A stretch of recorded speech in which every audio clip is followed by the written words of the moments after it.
In this video, learn the Gamma Squeeze trading strategy. Hi, I'm Mike Bellafiore, co-founder of SMB Capital, and we're a proprietary trading firm located in Midtown Manhattan. And I'm also the author of the trading classic, One Good Trade, in the playbook. In this video, a firm prop trader shares in step-by-step detail the Gamma Squeeze trading strategy from a recent trade in the hottest stock in the market, AMC. Let's get to work on sharing these important trading lessons so you can grow your trading account.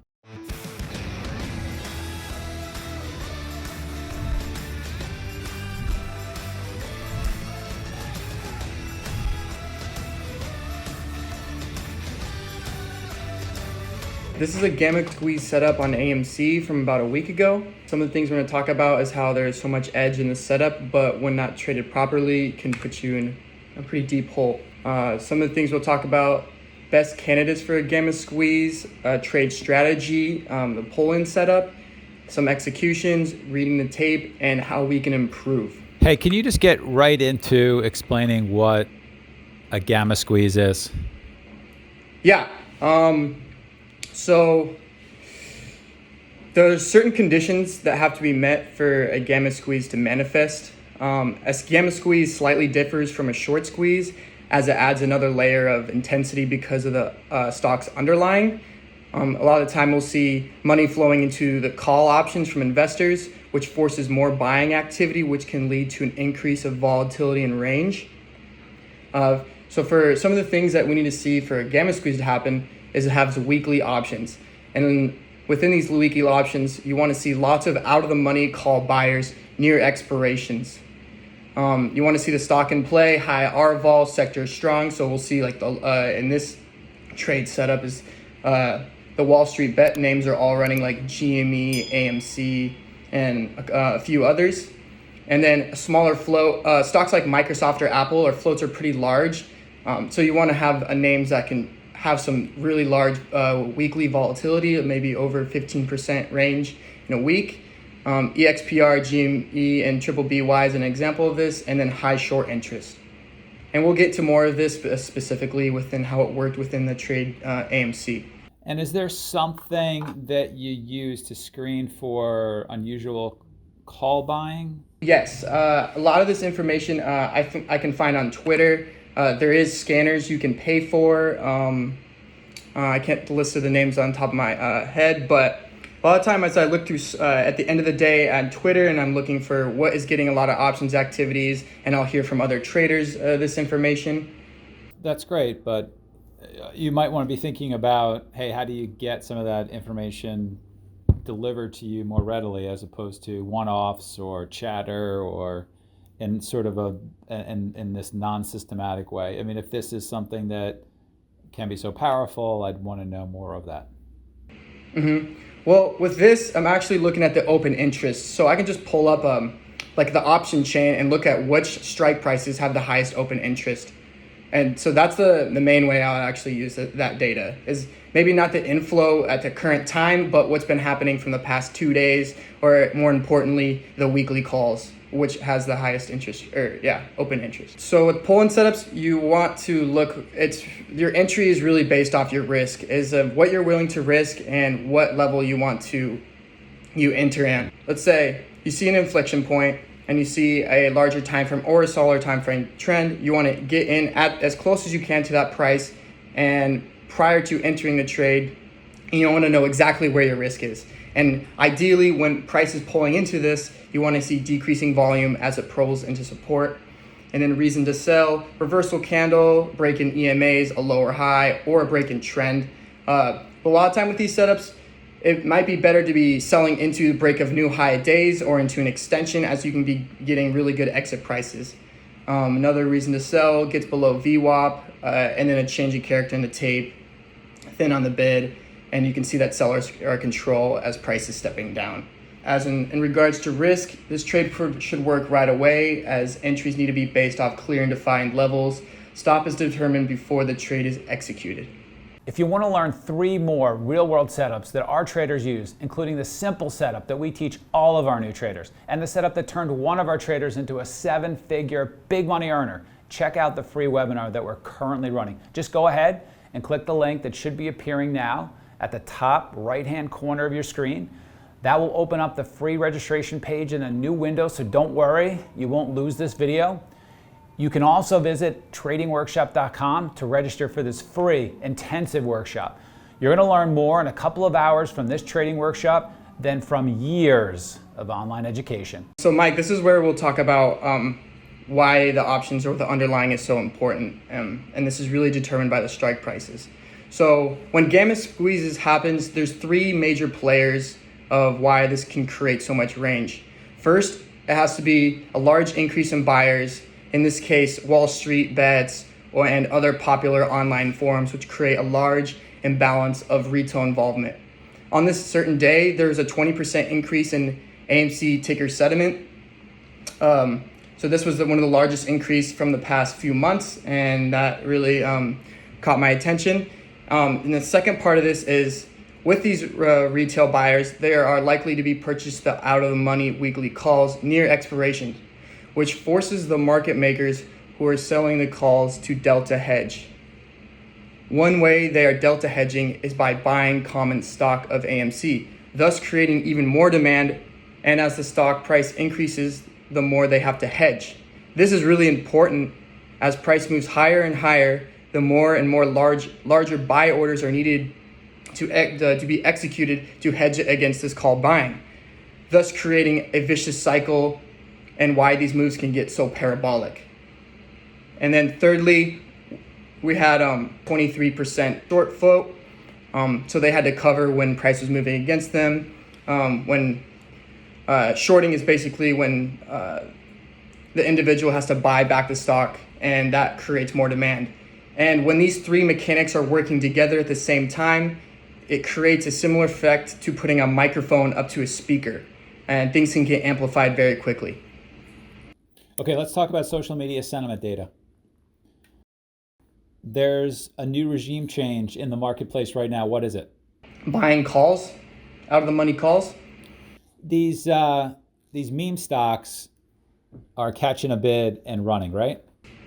Mm-hmm. The talk of the market is these meme stocks, like your AMCs, like your BB, like your triple BY, like your Doge, are running. Agree? GME running. Agreed? Agreed. Yep. So a lot of retail participants, the stocks they're interested in are really running. That is the big picture of the marketplace. If we're writing the Nightline news copy for CNBC, that's got to be in it. These stocks are running.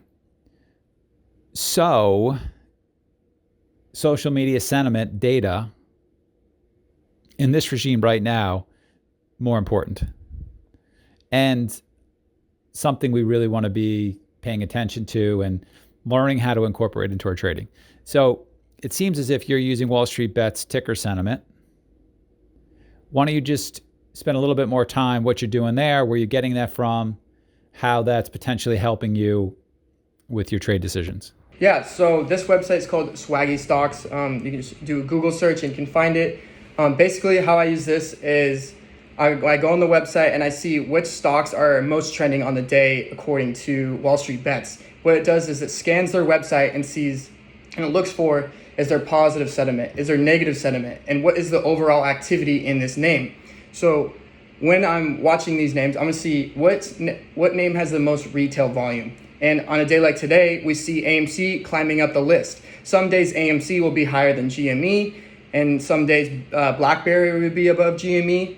And I wanna be involved in the names that are at the top three of that list, as they are most likely to be in play, and it's gonna have the greatest amount of retail involvement, which can lead to a very large gamma squeeze, as we saw here, where there was a 20% increase in activity in AMC, which in hindsight did lead to a gamma squeeze on this day. Okay, good. And I really encourage you to continue looking for data sentiment and incorporating that into your trading. So there's other data sentiment that you can use. There's other social media sentiment that you guys can get your hands on. Some of that is potentially in Cloud Quant, but keep that up. That's super important, particularly since the big picture for the marketplace is retail trading participation.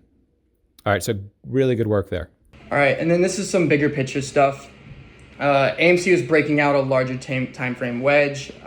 And the interesting thing to see here is when the wedge was breaking out, it was on increased volume. And we did get a pull in back into its weekly range on decreased volume, and then moved back over the highs on increasing volume per each day, which validates this move as it having really good strength. And then some 15-minute technicals leading to this setup. So the daily breakout happened 4 days prior, and then we see continued strength, and we are not able to fail. And I think the important thing to look at this is to really see visually if the gamma squeeze is happening, is how price is accelerating as we're moving higher. See, in this like 13 range, we were consolidating. We did have a decent range, but as price reaches higher into the 16s, into the 18s, it really starts to ramp, and that's the mechanics of a gamma squeeze starting to play out. And you can see here, this was at when stock was at 1850, and I think right now it is up near in the 60s. So price really expands when prices start to break out and get higher. So on this particular morning, this was the first real pullback we saw in pre-market. So this was going to be on lower volume, and I was thinking that this gap down in the morning could be a trap for shorts, as like this would be the first red day. And what would confirm my long thesis is if we did hold these pre-market levels and the pre-market trend for a continuation move higher, which this move would trap more shorts, which would lead to a more aggressive squeeze. And then a little more zoomed in, pre-market, this is on a 1 minute. So right on the open, the first 15 minutes, we developed a range. We also had a false breakdown, which actually adds conviction to my trade, because that means price moved lower, but it was quickly bid back up. That could be buyers coming in because they're really interested, or shorts hitting in, and then when price breaks up and reclaims the range, them having to get squeezed out. So that really piqued my interest for the long thesis. About 30 more minutes into the day, we do break out of this range, and it is confirmed by strong volume. So we pulled into that lower 1850 range, the bids held, and then we break out of the 30-minute range, and this is confirmed by consistent and buying volume. And as price continued to move higher, people are getting squeezed out, and this is naturally how the gamma squeeze would take place. And as price developed, we see it developed a trend, and we continue to break higher, and we had a consolidation, false breakdown, trap more short sellers, and then rebid, rip them out, and move back into the highs. And then an important thing to take notice of is on all the upticks, there's increased volume, and then on the downticks, it's decreased volume. We didn't necessarily see a blow-off candle, and there is consistently throughout the day buyers in control. I just want to show the full picture of the day. I didn't catch the second leg, but I just want to show how this relative strength worked and how this squeeze played out for the rest of the day. So we consolidated for about 2 hours, and then we broke out of its range, and yet again we had volume strength and a continued squeeze higher for the rest of the day. And then there's one inflection point I really want to show on the tape.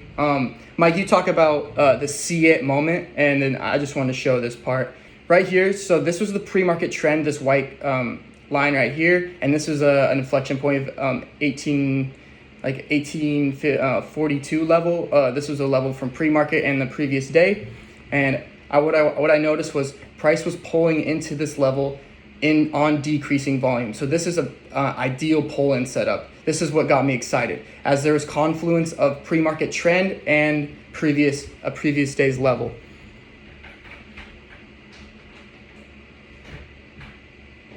So right there, I put my order in, and this gave me an obvious level to risk off of, which was that 1850 level. I wouldn't necessarily risk low a day on this because that was a shakeout, and that if price does get down there, then that is actually true weakness. And what I want to see here is this 1860 to 1855 level hold, and we do see that as the bids are stacked at 1860, and then we'll eventually see it stacked at 1855.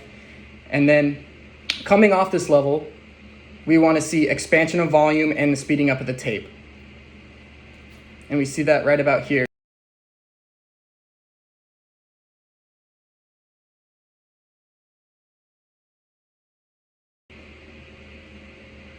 Yeah, right there. We see people hitting the ask, and then we pull up above 1870, and when 1870 lifts, then volume really starts to pour in, and this confirms the pull-in trade. And now I'm able to risk that wick low of 1855. So right now I'm already in the money, and now I just have to wait for my reasons to sell.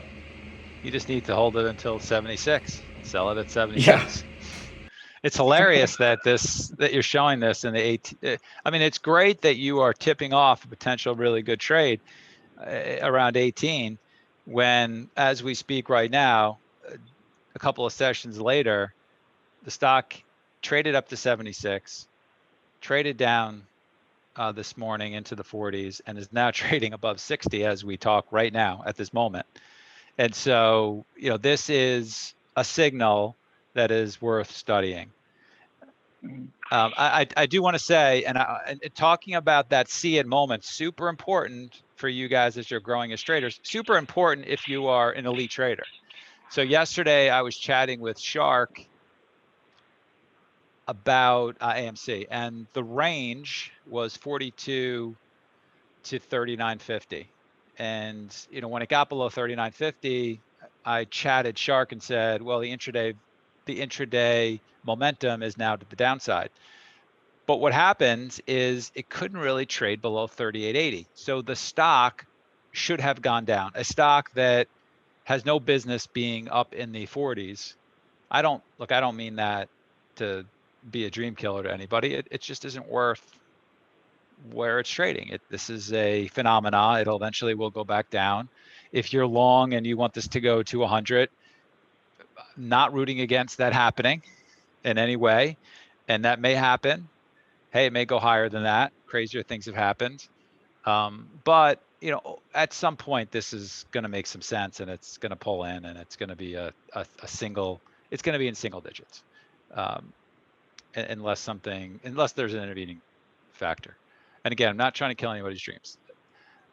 But yesterday, so we were talking about that, and so the momentum was to the downside intraday for a stock that had run from the teens all the way back up to the 40s way too quickly, and it just wouldn't get below 38.80. And so for that see it moment, if you go back and you look at yesterday's trading, go look at how that stock, when it got below important support, really couldn't push very much lower and couldn't push below 38.80. And so when you have a stock that's up way too much and should go down, and gets below intraday support and cannot go down, and that level is tested multiple times and cannot trade lower, something irrational that's not going down will trade higher and can trade much higher.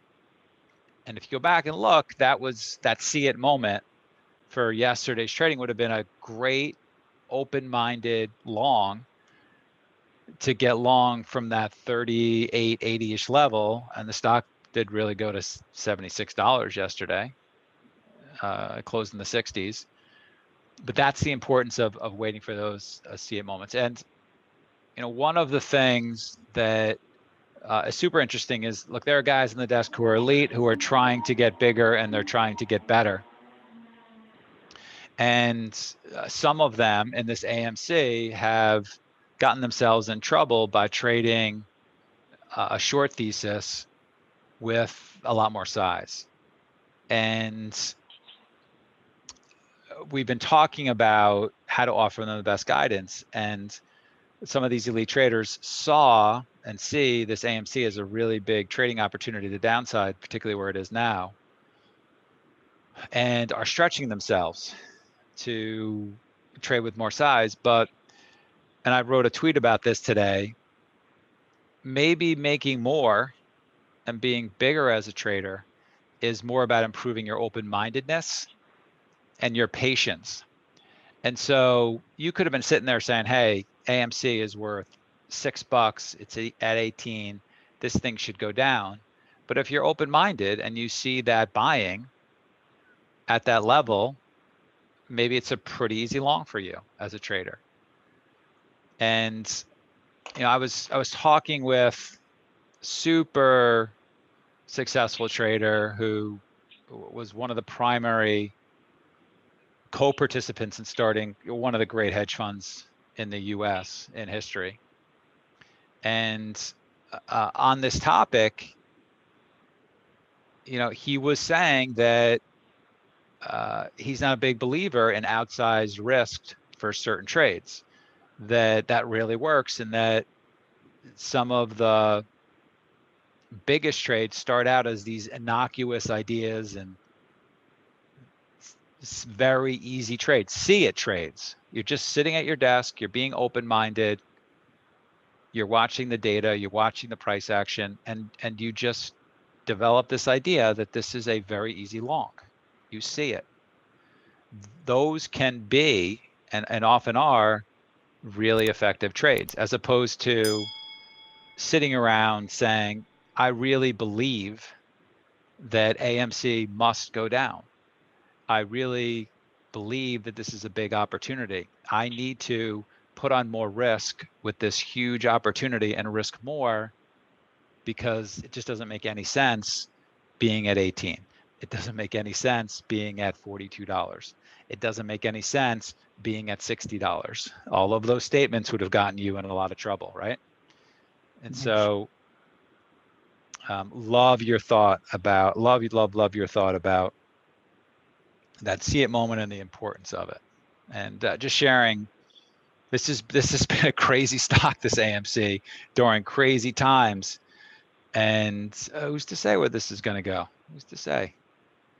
So the initial entry was at that pre-market low. And then here's another moment where I think I could have put more size on. It was the break of this opening 15-minute range, which would be an opening range break. But I would have to treat that as a completely different trade, as there's different variables at that moment. Different levels of risk, different ways of exiting.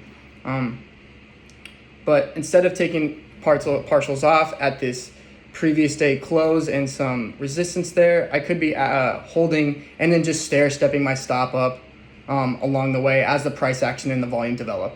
Here was just an expansive move under over 21, selling into strength. Here's another into 2250, selling into some more strength, and then this last exit with small size, extremely small size, was the trend break. One way to improve is using 15 to 30% of my size to add on dips and sell into rips, basically trading around a core to maximize my risks or my R's, and controlling risk when price and volume are confirming my thesis. Creates more cash flow, and it keeps me engaged with the tape. And I just have to keep in mind that I'm never going to have the perfect exits, but my job is to minimize the gap between exiting too early and exiting too late, because perfectionism is ego-driven, and I cannot get the perfect exit. This is done by focusing on the trade setup and executing based on the developing variables, not my emotion. All right, great. And hey, important trade to point out. Don't know how long this new regime is going to be in place, where the retail traders are really running stocks and are super important in determining price. If it lasts for a long time, great. That will adjust to that new pattern and trade accordingly. Things will go up too much and then offer a lot of opportunity for some good shorts too. Some good longs, some good shorts. Hey, go ahead and click our subscribe button so you don't miss any of the videos that we're producing for you in the trading community. And please take the time to add your feedback in the comments section for what videos you'd like for us to produce next and what you found helpful from this video. From all of us at SMB, train and trade well.